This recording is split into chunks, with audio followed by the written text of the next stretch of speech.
अरे नई नई जवानी जैसे। अरे रुका रुका, ऐसा बेल बजावा जरा जैसे ट्रेन छूटे वाले के बा। हाँ। अरे साहिब, आप हम समझ ली कोनो और हुई। आई आई, अंदर आई ना। साहिब, आप मुंह हाथ धो के बैठी, हम चाय लावतानी बना के। हाँ बैठी आप, हम आवतानी। ला ला ला ला ला ला ला ला ला ला।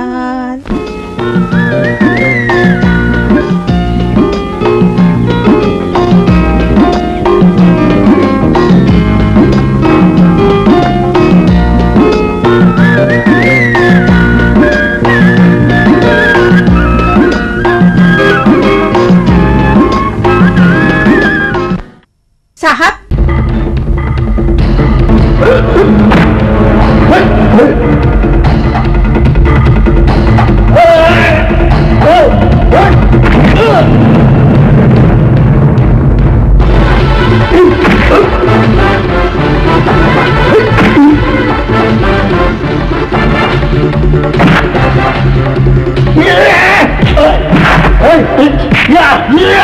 Yeah!